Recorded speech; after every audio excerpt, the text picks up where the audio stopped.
Rohit Sharma professional life తెరిచిన పుస్తకం లాంటిది. ఆయన ఆట, ఆయన రికార్డ్స్ గురించి అందరికీ తెలిసిందే.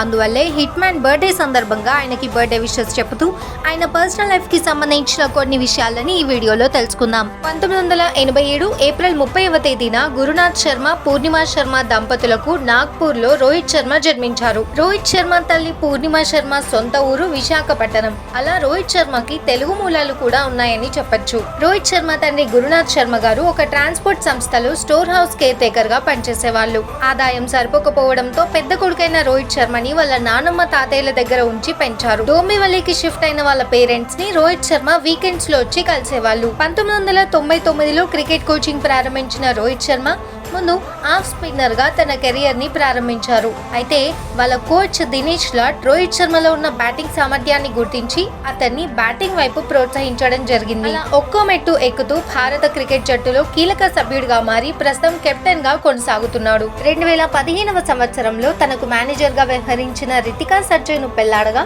వీళ్ళకి సమైరా అనే కూతురు కూడా ఉంది. క్రికెటర్ గా ఉన్నత స్థాయికి చేరిన రోహిత్ శర్మ పెద్ద కొడుకుగా తన ఇంటి బాధ్యతలు కూడా తీసుకున్నారు.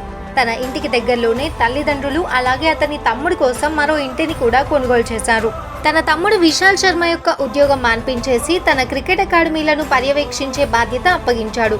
ప్రస్తుతం విశాల్ శర్మ ఇండియా, సింగపూర్లలో ఉన్న రోహిత్ శర్మ క్రికెట్ అకాడమీలకి ఆపరేషన్స్ హెడ్ గా ఉన్నారు. పూర్ మరియు మిడిల్ క్లాస్ ఫ్యామిలీలలో ఒక్క వ్యక్తి సక్సెస్ అయ్యి ఆ కుటుంబం యొక్క స్థితిగతులను మార్చేసే ఫ్యామిలీ స్టార్ ఉంటారని అంటారు కదా, అలాంటి ఫ్యామిలీ స్టారే మన రోహిత్ శర్మ. జూన్ లో స్టార్ట్ అయ్యే T20 వరల్డ్ కప్ లో కెప్టెన్ గా రోహిత్ శర్మ తన మార్క్ చూపించాలని, ఆయన సారథ్యంలో ఇండియా వరల్డ్ కప్ గెలవాలని మనస్ఫూర్తిగా కోరుకుందాం. ఈ వీడియోలో ఉన్న ఇన్ఫర్మేషన్ కనుక మీకు నచ్చినట్లయితే వీడియోని లైక్ చేసి, షేర్ చేసి, ఇలాంటి మరిన్ని ఇంట్రెస్టింగ్ మరియు ఇన్ఫర్మేటివ్ వీడియోస్ కోసం మన ఛానల్ ని సబ్స్క్రైబ్ చేసుకుని ఆ పక్కనే ఉన్న బెల్ ఐకాన్ ని యాక్టివేట్ చేసుకోండి.